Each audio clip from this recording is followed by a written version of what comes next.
Well, when it comes to political investigative reporting, Bob Woodward and Carl Bernstein, of course, set the standard. Their work for the Washington Post during the Watergate scandals in the 1970s played a huge role in the downfall of President Nixon. Their reporting won the Pulitzer Prize for public service, and their landmark book, All the President's Men, became an equally landmark movie. Today, Bob and Carl are both acclaimed authors. Bob is also an associate editor of the Washington Post, and Carl is a CNN political analyst. And on this night of a great deal of breaking news, I'm very happy to have both of them with me here in Washington. Thanks so much for being with us. Thank you. Pleasure. First of all, just what do you make of the Washington Post report that the special counsel is now looking at President, or asking questions at least, about President Trump's beratement of his own attorney general last summer? Well, it would be logical that they would, and if you talk to people who go and they're interviewed by Mueller's people, lots of FBI agents, sometimes the interviews run 10, 12 hours, so they're going to ask every question. I don't think you can draw a conclusion from it. From what questions? Some of it is just checking off. I mean, it would be remiss if they didn't ask. Yes, and somebody may, because they're in a position where they have to tell the truth, that they're going to be careful, or they may be forthcoming with some lead. So I think it's part of the puzzle and the matrix we're seeing in all of this. Again, on a day, normally that would probably be the lead story. On this day, though, we've also had, obviously, this meeting on gun control, Hope Hicks stepping down. When you both look at this White House, just in terms of the way it's organized, the way it is run, have you ever seen a White House like this? No. And I think what's going on now, there are two stories that are coming together. There's the Mueller investigation, there's the Russian story, and the possibility of collusion and the possibility of obstruction of justice. But there is now a subtext that people in the White House will say to you, it is unclear to them whether Donald Trump can effectively govern, whether he's capable of it in terms of his own abilities, conduct, and whether or not things have gotten to the point where the wheels are coming off of this presidency. We don't know that, but certainly people in the White House are openly, with each other and with journalists, raising those kinds of questions. It's not clear who has authority or what authority, and it's been that way from the beginning. Yeah, indeed, but as people disappear, like Hope Hicks was one of the sidekicks, and I remember talking to her about what job she was going to take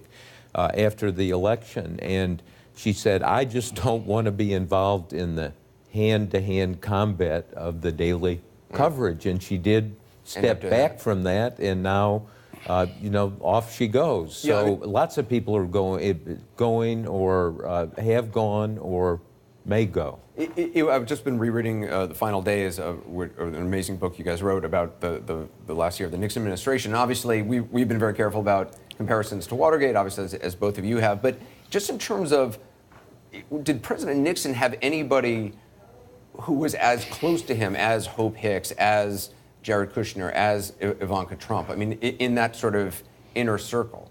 Well, I think one of the realities of all presidents is they have the disease of isolation, that there is not that kind of where people come in and actually tell the full story. And so presidents become protected and disconnected, and I think that's happening in one this of the way. other things that is similar, there are many similarities with Watergate, and there are also a truckload of things that are very different. But one of the similarities are people around the President of the United States who try to restrain the worst instincts of the president, in both Nixon's case and in Trump's case, although it's more egregious, I think, even in Trump's case. But we now have, in the White House, Kelly, over at the Defense Department, Mattis, we have a group of people around the President of the United States whose almost primary function is to keep him in line, to keep him from doing things that might be dangerous in their eyes. It's an extraordinary, and you go to the final days where in the last year of the Nixon presidency, there were concerns along those lines. But it's awful early in the game in a new administration for this to be happening now. One forgets, General, I mean, he had a chief of staff who was a general who was relatively new. General Haig. General Haig, Nixon, yes. Relatively new in the administration. Was Haig's role similar to the role that Kelly's been playing? Well, we're seeing. I remember the month after Nixon resigned, Carl and I went to Haig's house in the old knocking on the door at night. You just showed up. We just showed up. His son let us in. His son let us in, and then Haig came back from the British embassy in his tuxedo. I'm sure he was thrilled that his son He was a happy guy. His son lost 4 weeks of allowance or something. But then Haig told us, it was an astonishing interview. He said he was so worried about Nixon, that Nixon might take his life, that he took away Nixon's pills, that at one point Nixon said, in your business, Al, meaning the Army, they leave a revolver in the drawer. Wow. And so it got to, now, I don't think we would suggest at all in any way that totally it's getting different. to that point.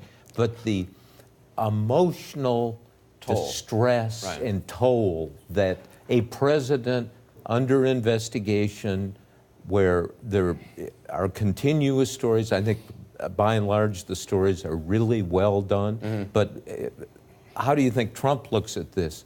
It's piling on. It's unfair. It's a witch hunt. How come they're doing this? It's a witch hunt by Mueller. It's a witch hunt by the press. And so we've got to be careful about being as accurate and adopting a tone of that's repertorial rather than adversarial. Accusatorial. But it's interesting, though, you're talking about the emotional toll it takes on a president and the isolation.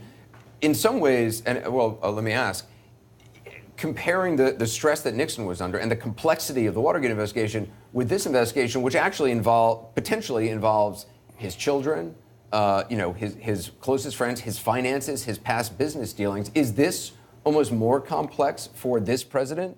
And perhaps even closer to home? Well, they're both very emotional events for each president of the United States. And one reacts one way and the other, Nixon reacted, he was presiding over a criminal cover-up. Right, but that's what Trish most Nixon wasn't being called in front of But that's what most of his efforts, I think, went into. Whereas Trump, we see Trump's reactions every day. And yes, he is under siege, and he thinks and feels and believes he is unfairly under siege. Do you wish that Nixon had Twitter back then? Because in terms of a real-time Rorschach test of what is happening in the president's mind, I mean, the Twitter allows it. If that's really a full picture of what's going on in Trump's mind, I don't think it is. Thank God Nixon didn't have Twitter. But he had the tapes. Yeah, he had the tapes, which he thought would always be secret. And then there are thousands of hours. And if you listen to these things, and Carl and I do this, somewhat obsessively for the historical lesson in it, it's appalling. What Nixon used the presidency as an instrument of personal revenge. And as Carl says, the criminality was staggering. We don't know where this investigation goes. And in the final days, we wrote about the firing of Archibald Cox, who was the special prosecutor. I want to ask you about that next. I get a quick break in. We'll have more from Bob Woodward and Carl Bernstein. And by Bob Woodward and Carl Bernstein, the Washington Post reporters who broke the Watergate story wide open back in the 70s. I just want to play a clip from the movie made from your guys' book, All the President's Men. You've probably seen this. I've watched it probably several hundred times. It became a catchphrase for investigators worldwide. Take a look. You tell me what you know, and I'll confirm. I'll keep you in the right direction if I can, but that's all. Just follow the money.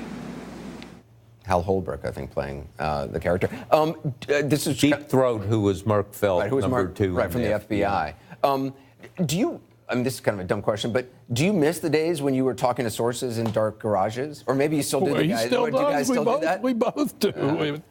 Of course. I go out and move a flower pot in our backyard periodically, hoping somebody will and the gardener show shows up. But in All the President's Men, you write extensively about, I don't want to use the actual term, it was rat effing, which was a term that the Nixon team had for basically messing around with election campaigns. It is amazing when you think about that compared to the Russia's efforts, I mean, which is rat effing on a major scale. Both of these events, Watergate was about Richard Nixon's attempt to undermine the electoral system of the United States, the most basic element of American democracy, and he succeeded. The right to vote. Because what the object of all that political espionage and sabotage was Nixon wanted to run against George McGovern, the weakest candidate the Democrats could put up. He did not want to run against the strongest candidate, Edmund Muskie. And he and his aides set out to devise this vast campaign of political espionage and sabotage to undercut and destroy the Muskie campaign, and they succeeded. And of course, the allegations of, quote, collusion, and what the Russians tried to do was to determine the outcome of an American election, to affect an American election. So in both cases, and Bob, ironically enough, you're dealing with the same allegation in some way. Well, Nixon succeeded, as Carl pointed out, but we don't know the impact of the Russian meddling, and that's a big issue, and maybe we'll never know. Right. And we don't know. I mean, there's so much noise out there, and there's so much, oh, they determined the election. No, they didn't. Oh, half these ads that are being questioned actually ran after the election and so could not affect the election. So it's a lot of work, and I think one of the points we agree on is that there's a lot of work that Mueller and the House and the Senate investigations need to do, but so does the media, and not just a reaction to the daily event, but doing the 4-hour interviews, going and knocking on the door at night, meeting people, and really establishing a relationship of trust so you can find out what they really know. One other aspect on the phone. One other aspect, though, of this story that's very different, and that is whatever the Russians did, and we might never find out what the effect was in terms of the election itself, they have destabilized us and continue to by this whole investigation and the fact that we are in this paroxysm of trying to deal with what they have done and the president's reaction to it. That the destabilization that has taken place through Russia's efforts is extraordinary. Did Watergate, I've talked to people who were in the Clinton White House who said that President Clinton was able to compartmentalize the investigations that were going on into him and governing. Whether, I guess it's an arguable point. Was Nixon able to do that? Because that's the criticism that's been made against President Trump is that essentially there's been reporting, I think it was from the Washington Post and New York Times, that briefers are loath to bring up Russia to him because he takes it personally as a delegitimizing and attempt to delegitimize his election. Well, your point, it takes a toll, and you can't kind of, particularly when you've got emotional people like Nixon was, like Trump is, and the idea that you can kind of shut it down and then say, oh yeah, now let's talk about the budget, let's do this. I mean, some of that's going on.